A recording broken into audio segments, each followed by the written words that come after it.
Hello, welcome back to my channel, Helki Rain. Today I have an interesting topic.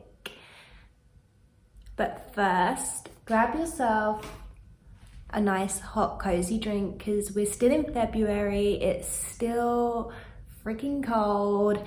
So today my drink of choice is a nice hot cocoa. I have been loving a hot cocoa these days. It's been really helping me cut down a little bit on my coffee cravings, because sometimes you just want a nice warm milky drink. So rather than a latte, I'll have a hot cocoa and it's delicious. So this is the perfect drink to calm me down a bit, because today I'm going to be talking about the things that I don't like to do with the tarot. Okay, so normally I spend time letting you know things I do like to do with the tarot and tips and how I like to use the tarot, but today let's just dive into it. What things just don't work for me, and just because it doesn't work for me doesn't mean it's not going to work for you. But if you're having the similar kind of hang-ups I was having around each of these topics, then you might find this video helpful. It might resonate with you, and I'll give you some solutions of what to do in these situations, or just letting you know, look, I don't like doing these, and it's okay if you don't like doing them either. So number one is year ahead readings. It's a really common spread that people do, and a popular reading that you might get from a tarot reader, which is your year ahead reading, where basically it's a 12 card spread and you pull one card for each month of the year. And you'll do this either on your birthday or you'll do it at the beginning of the year. I used to do these. When I first started getting into tarot, for the first few years, I would always do a year ahead spread. And I'm not saying that that wasn't accurate, that the energies didn't play out that way. But what I found is energy is always changing. And I see myself and many other people that I do readings for, I actually see many potentials for them. And these are what I call life paths or timeline possibilities, basically.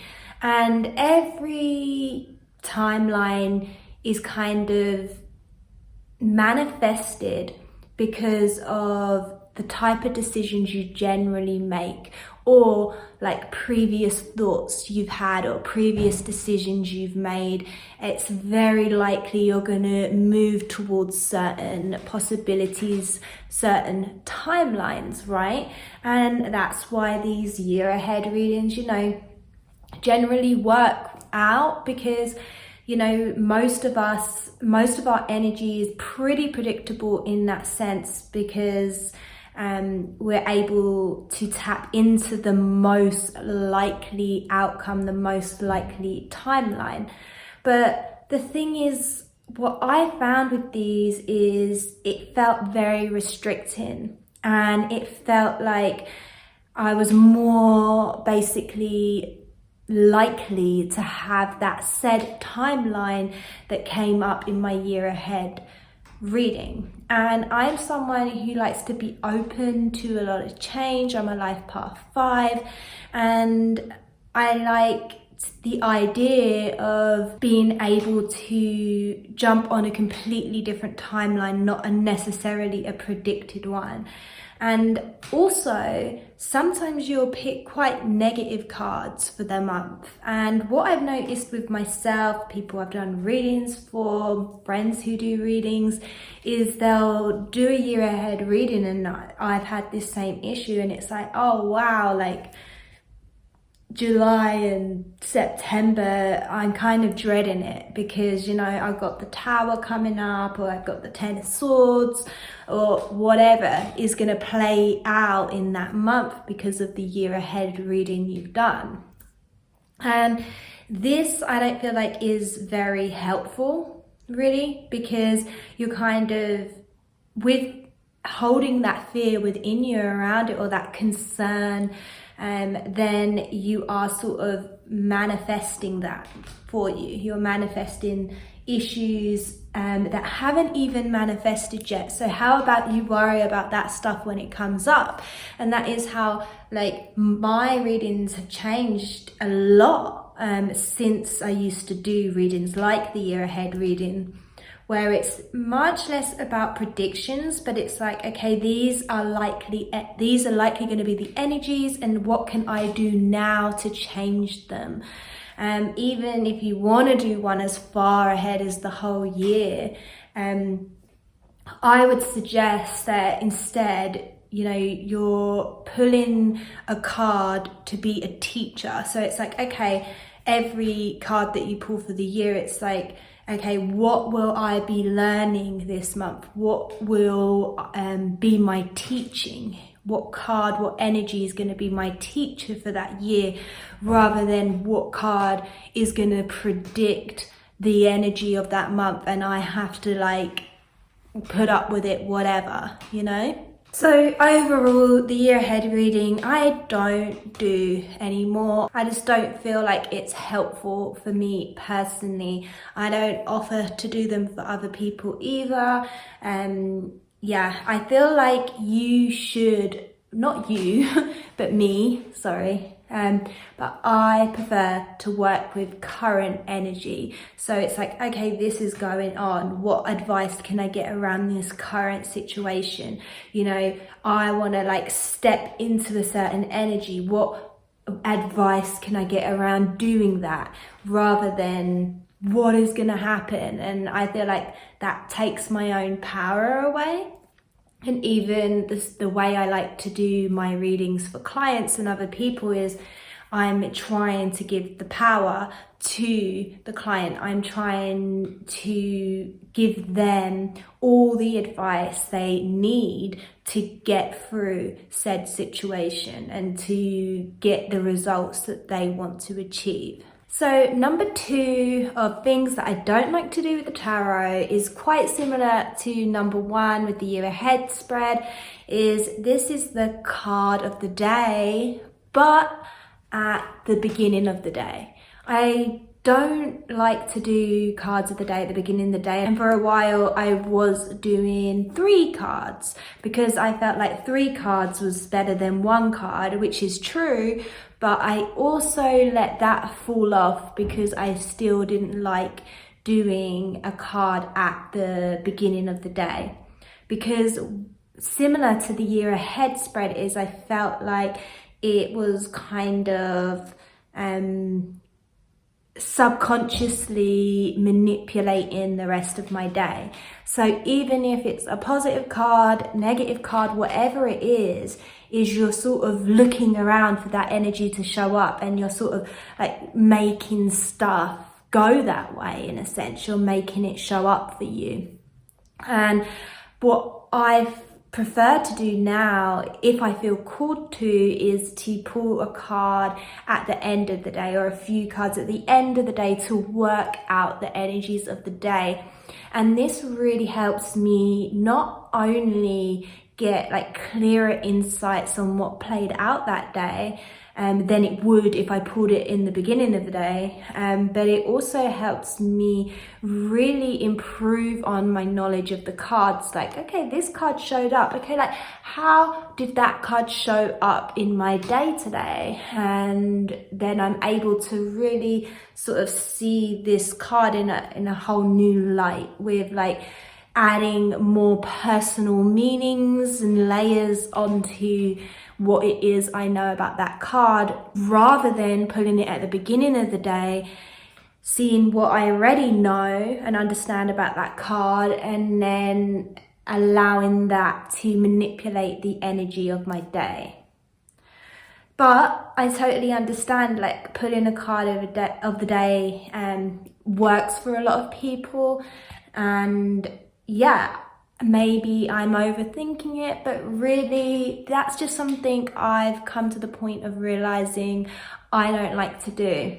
it doesn't mean I don't do readings at the beginning of the day, because I can dive in to questions I have, asking for a message. What am I not seeing? There's so many questions that I can ask Spirit through the tarot that don't have to be about predicting the energy of the day. Let's get on to the next one, which is number 3. I think this is a really obvious one, and that is turning to my cards when I'm anxious about a situation, and like asking the cards about a situation. Like, this is just a big no-no for me, and I would go as far to say is that it should be a no-no for all of you. You need to make sure like you're in a place where you're not like feeling anxious about it, right? You need to be like, okay, I'm in a place where I'm okay with hearing what I need to hear. And this can be quite hard, especially like I'm someone who suffers with anxiety.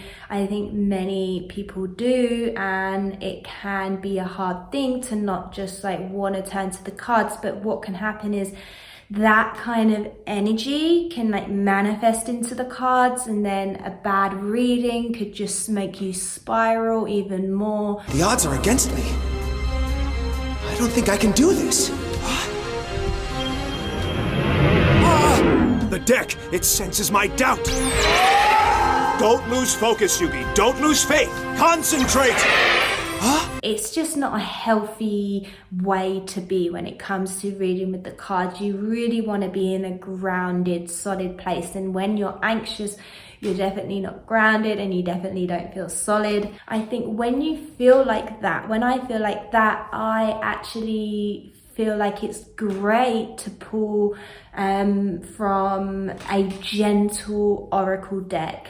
An example would be this one. This Angel Therapy deck is a great example because this is very gentle and loving and can really give you that warm hug that you need when you're anxious, but it's not like gonna not give you good advice either. It gives you good advice. It will give you the message you need to hear.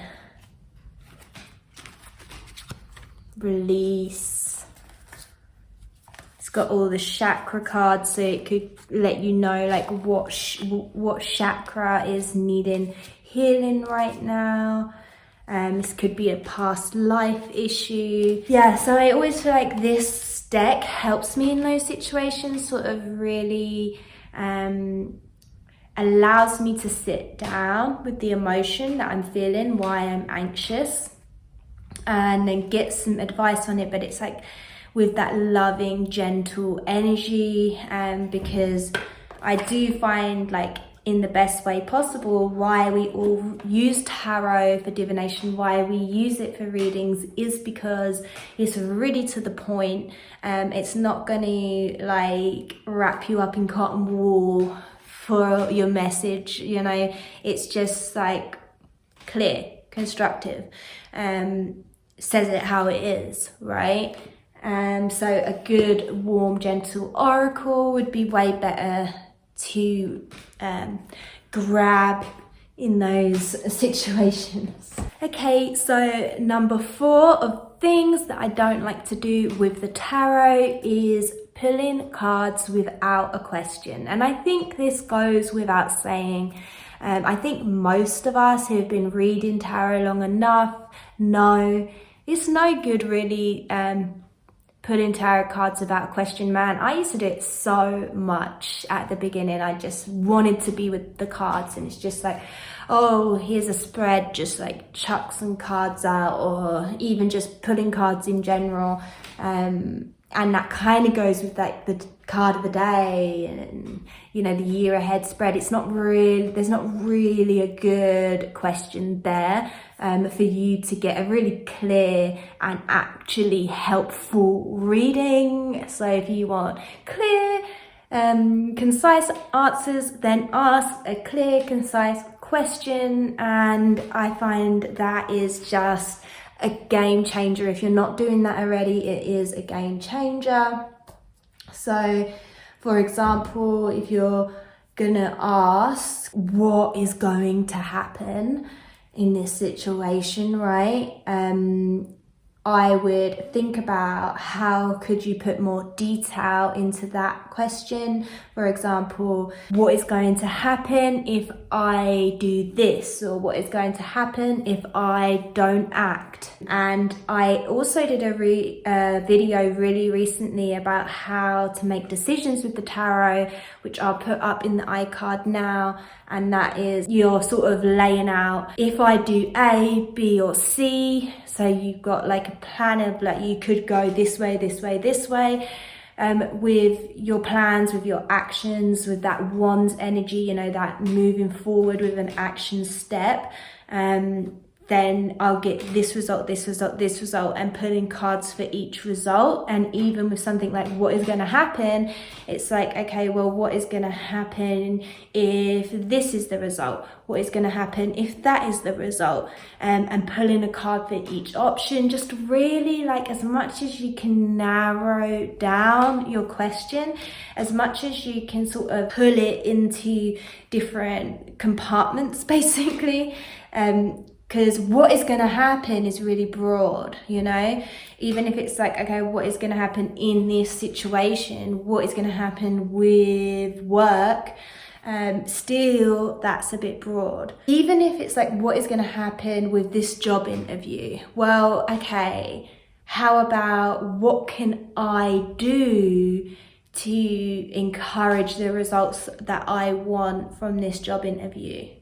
If you do or don't, if a situation doesn't go your way, then it's like, okay, ask, like, what am I not seeing here that is actually good for me? What am I not seeing here that is actually benefiting me? That is a great way to empower yourself. So, okay, like, so-and-so hasn't called me back. Then you say, okay, well, what is it that I'm not seeing that is benefiting me from not hearing back from them? You know, what am I learning from this? What is, you know, the silver lining of this situation? If it's a bad situation, instead of saying like, will this change, or why did this happen? You should ask, like, what is the silver lining of this situation? You know, because it's like pulling it back. Because when you do that in life in general, we should always try and do that as much as possible, because there's always, in my belief system anyway, there's always this big picture of why that happened, what lessons I'm learning, and what that's really teaching me, and what is it about this situation that I'm taking back on a soul level as a huge teaching to me, as like something that I can teach others from having this like experience, from learning this myself. The last thing that I don't like to do with the tarot, number 5, is put cards back. And I'm not gonna lie, I have been guilty of this. Actually, I think I've been guilty of all of these things in the past. That's why I know that I don't like to do them. So put cards back. Say you're shuffling cards, you're pulling yourself a card, or you're pulling yourself a spread, a few cards, and then cards show up that you don't want. A card shows up, I don't know, I'll say the obvious, the Tower card, shows up. You don't want to see that card, so you put it back. It's no good doing that, because even when you put it back and then you shuffle again and you pull more cards, either that card comes back out again, or even if it doesn't and you're satisfied with the reading that you got, in the back of your head you're thinking, but the Tower card did come out then, so that must mean something.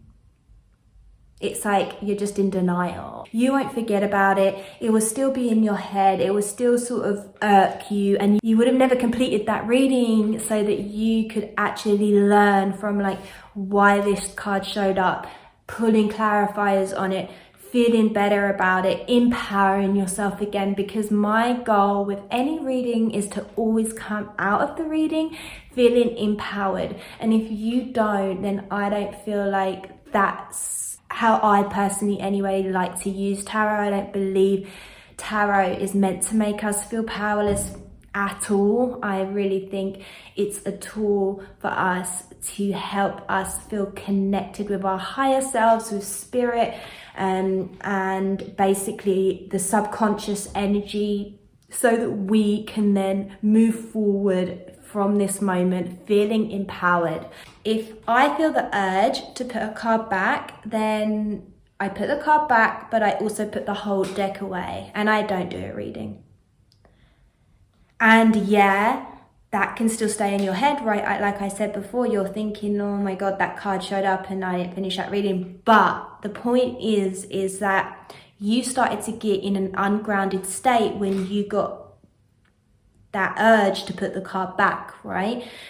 You are, just like what I said in number 3, you are now feeling anxious, feeling ungrounded, uncertain, and not in the best place to do a reading. Whether you felt like that before that card showed up or not, it doesn't matter. You need to get to a place where you can feel comfortable with any card showing up before you do a reading. And I'm not saying I feel comfortable with every type of card showing up for me at any time of day. Like, when it's a reading for me, I won't do that reading until I'm in a grounded, comfortable place where I know I can handle any card that's going to show up for me. And in the past, I have not done that and pulled a card and put it back and carried on.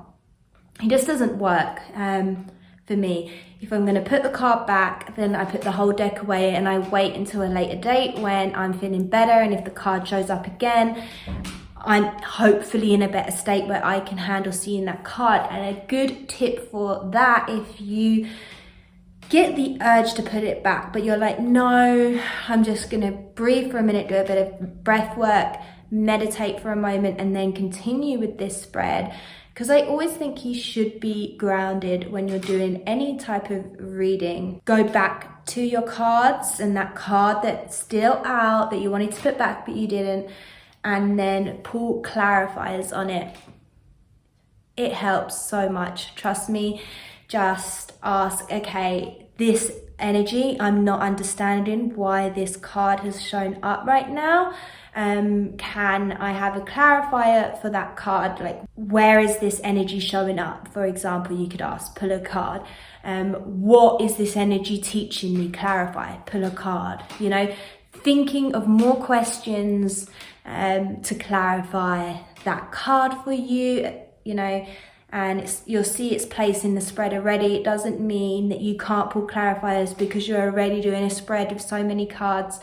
Any individual card within a spread, I really would advise anyone who's feeling unsure about any card that's shown up to pull clarifiers. And I do it all the time in client readings. I'll be doing a spread and then one card I'm like, you know, I'm just not getting a clear read on this card. You don't even have to feel like intimidated or anything. It's just like, wow, for some reason this card is not giving me a clear read right now, so I will ask more questions and clarify on that one card for the placement that it's holding within the spread. Yeah, there are some solutions there to get around wanting to put that card back. I hope that you enjoyed this video today. I thought it was interesting to, you know, just talk about the stuff that we don't like to do with the tarot. Let me know in the comments below, what things do you not like to do with your tarot deck when you're doing tarot readings, and maybe I will agree and that's something I've missed. Let me know, I would love to hear. And also how you feel about the suggestions that I've mentioned today.